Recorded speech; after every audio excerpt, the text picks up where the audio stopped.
Okay, so I consider myself to be a pretty easygoing, laid-back individual. But there is one thing that makes me, I don't know, super irate.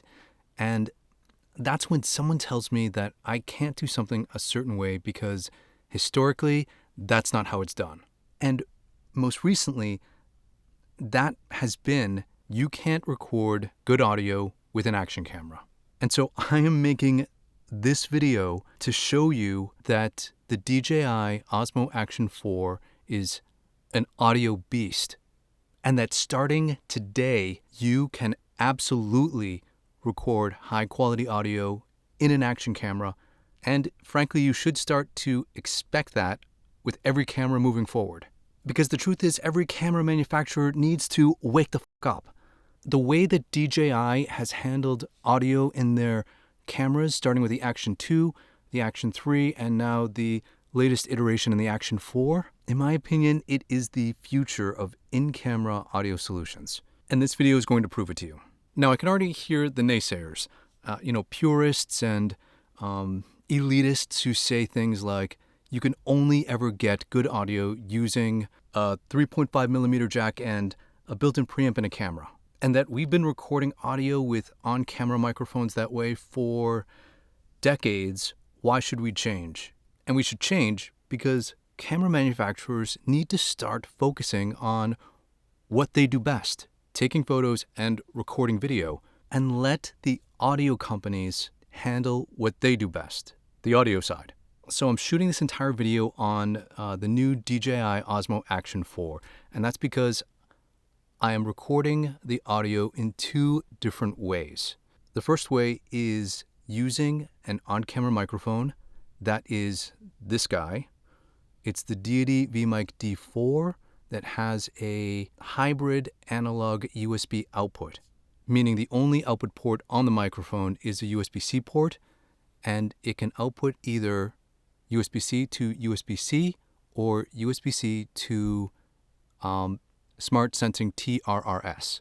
And so right now it is running to the DJI Osmo Action 4 via a USB-C cable.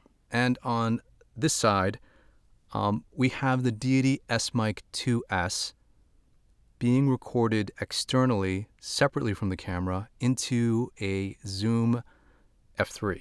So this microphone is being recorded in 32-bit floating point, and this microphone, I believe the camera only records 16-bit in the Action 4. And to show you that these mics are actually the ones I'm using here, I will touch this one and then this one.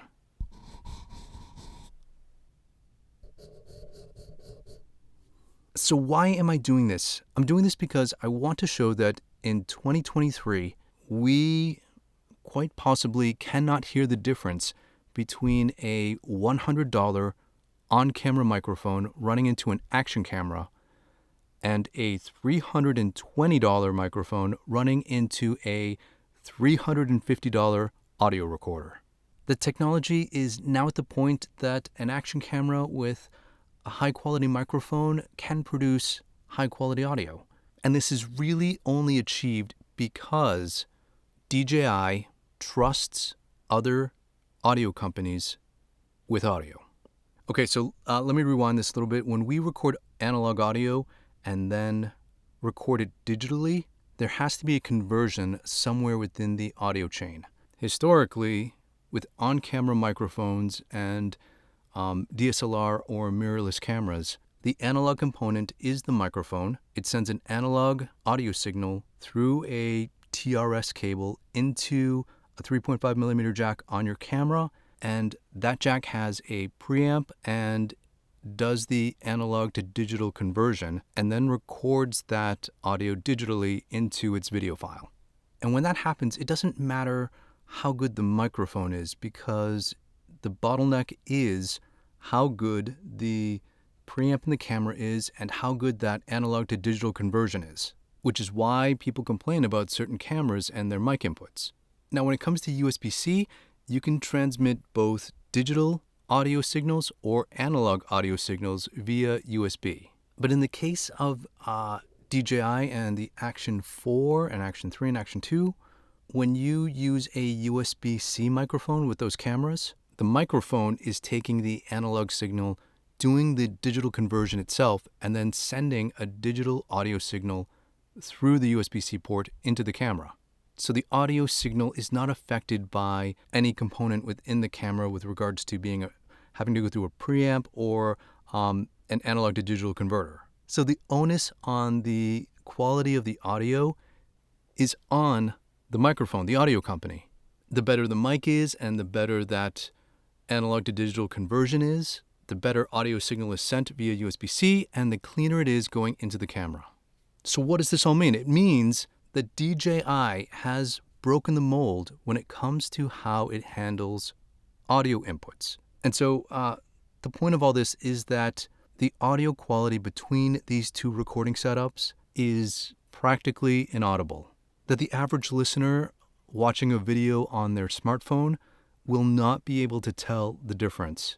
And it's because the Deity vMic D4 going into the Action 4 is just as clean and high quality as the S-Mic 2S going into the Zoom F3 recorder. And to be honest, we as consumers and content creators almost should expect this kind of feature in the majority of cameras being released from here on out. If we are all on board with this, audio companies need to start having USB-C outputs in addition to their analog 3.5 millimeter TRS outputs. Because as much as I like recording audio separately and I don't mind syncing it in post, the technology is available to record high quality audio within a camera. And today that's an action camera, no less. So have at it. Let me know down in the comments below why you think we should still keep on with 3.5 millimeter TRS audio inputs. After you've clearly heard the potential and how much better USB-C audio can be in a camera. So yes, does the DJI Osmo Action 4 handle audio better than any other camera currently on the market? Yeah, in my opinion, yeah. And by this point, after a couple iterations of this camera, other manufacturers have to have noticed what they've been doing. And I guarantee you, once one of the big camera manufacturers starts to implement USB-C audio, the audio revolution will be well underway. So thanks for watching, and we'll talk again real soon.